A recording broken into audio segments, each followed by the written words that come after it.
Hello everyone. Today we're going to talk about IP security cameras. Well, IP security cameras, they have been used widely in many areas. They provide high definition images for us to watch. They record their videos in digital formats so we can access them anytime we want, and on most digital devices we can access them and watch the recordings. So also now they have PoE features built in, so a single Ethernet cable can send both power and data. This gives them great mobility. You don't have to, make sure there's a power source near it. So today we're going to talk about 4 ways to power our IP camera. Well, there's using like a 12-volt direct current adapter, using a PoE Injector, using a PoE Switch, and using a PoE NVR. We're going to take a look at the 12-volt direct current adapter. This is the most common way. I'm going to insert it to the alternating current outlet first, and then connect it with our camera. Now there should be power going through the camera. Now this cable connects to our main network. This will provide the data exchange. Also connect it to the camera.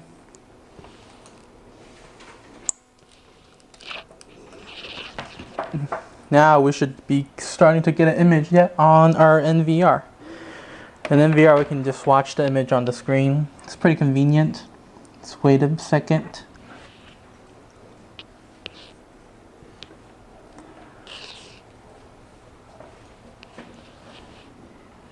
You can see there's a blurry image now, but soon it will zoom and focus on its own. This is the most common way, so sometimes its mobility is not that great because you have to make sure there's a power source somewhere near the IP camera. And now you can see it's a very clear image. You can see all the fingers on the clock, all the numbers as well. And this is our first method, using a 12-volt direct current adapter. Now let's take a look at the second method. First, let's just connect the system.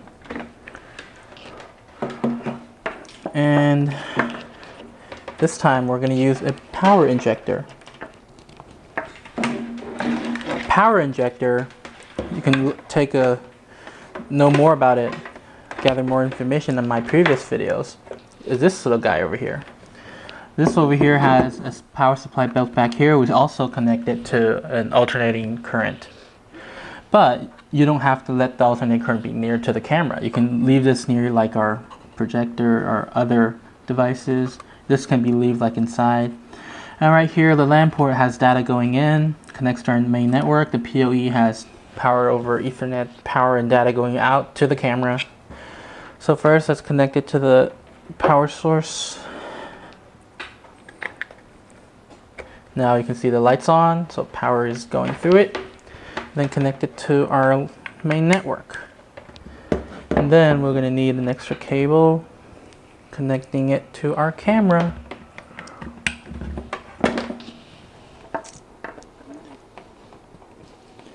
The best part about PoE,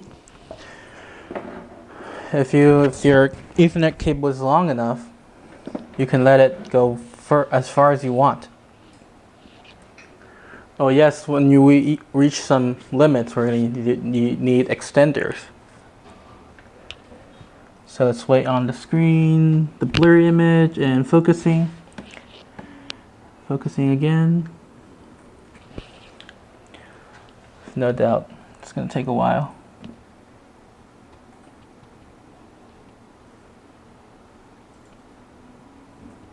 Okay, now the image is clear.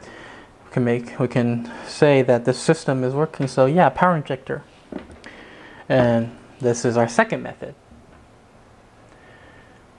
Now let's take a look at our third method. So disconnect the system, place our power injector here. Now we're going to use a PoE switch. PoE switch is unlike a regular switch. It has a power supply built in. This it's like a regular switch. And also instead of only exchanging data, the PoE switch can also provide power to edge devices. So plug main network, then power and data through this cable to our IP camera.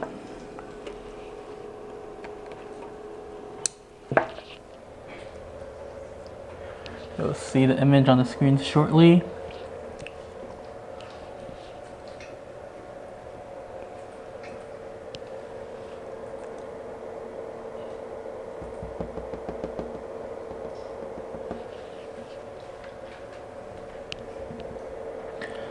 Blurry image, and it's focusing.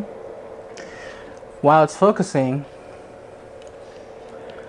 you can see that there are many ports on the PoE switch. This means like we can connect 6 more cameras or 6 more other devices as long as they're all PoE functional. So this 6 ports can all connect to like more cameras for setting up a huge security system. And this is our third method, the PoE switch. Our fourth method is this PoE NVR. It's much like this PoE switch, but we can also just connect this to a screen and watch our recordings. This is like a PoE switch integrated in a regular NVR. So this is like a combination of both. A little bit more convenient, but not that flexible because there's like only 4 ports here. Also, this is a workable way.